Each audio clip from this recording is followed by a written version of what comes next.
and in the next half hour we'll see what's making the headlines with the former Met Police detective Jacqui Haynes and Nigel Nelson from the Sunday People. Yeah, I think the comments that the mother made really quite chilling actually, and sums up exactly what this type of behaviour does, and this breach of trust. You know, it cuts through a knife through families. This girl was only 14 when she first met him, and this incredibly impressionable age, you know, age where young girls are developing in so many different ways emotionally.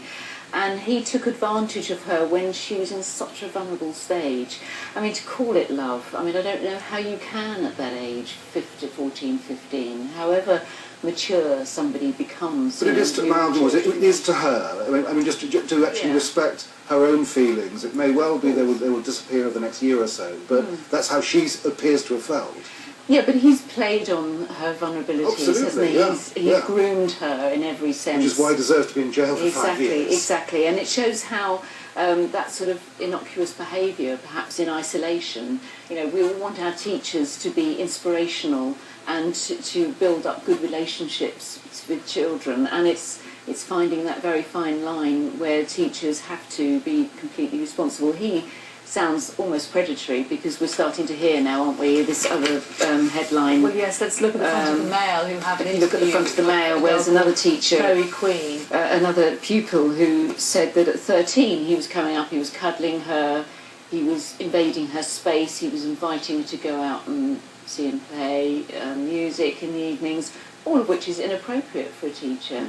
So, you know, I wonder how much more will come out now that he's behind bars. I mean, as a parent, you do put absolute trust in your teachers, don't you? Absolutely. And it is often the case that teenagers will develop crushes on their teachers. It's part of teacher training, isn't it? That I was totally in love with my maths teacher at school, and you know, he was, you know, because quite often they're quite often the first male sort of adults that you come across if you haven't got a male outside, you know, within your family. And they're interested in you. They're interested in your brain. They're interested in what makes you tick. Exactly. And if they're paying you attention, it's you know, for a child in that position at that age and emotional development, it's absolutely the worst and most vulnerable time of your life because you trust these people and your family have put you in that position. Jacqui, as a former police officer, how difficult is it to prosecute somebody for something like this when the victim doesn't presumably want to press charges and won't give evidence against them? It actually is incredibly difficult because, you know, as we've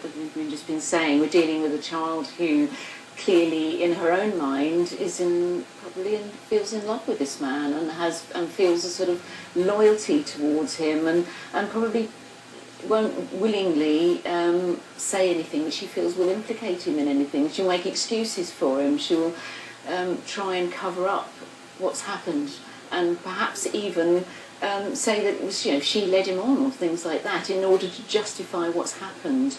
And that is incredibly difficult and takes a lot of sensitivity and the fact that, you know, what's happened in the family and the way her mother feels and shows how difficult it's going to be from here on in. It's going to take a long time from that family to recover and for her to recover from what's happened and see it in some perspective. Jacqui, do you think all of the different things that the coalition government has done that have been seen to be detrimental to women, that they've been criticised for, that it really be the 80 mile an hour speed limit that would stop people voting for them? I kind of think, and the fact it's on the front page of the Times, I find it all a bit, I'm slightly bemused, to be quite honest with you. Really, if the RAC surveys around writing government policy, it's a bit concerning. And as you say, of all the things that are going on, really, I have no real worry about people driving 80 miles an hour on motorways. If it's safe to do so, if the road conditions are safe, then absolutely why not? You know, women, as we know, up until recently,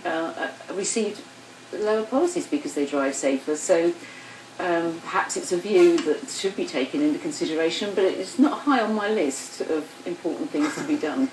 We'll see. I'm sure we'll get some viewers telling us it's high on theirs. Thank you both very much for the time being. Lots more to come after the break, including the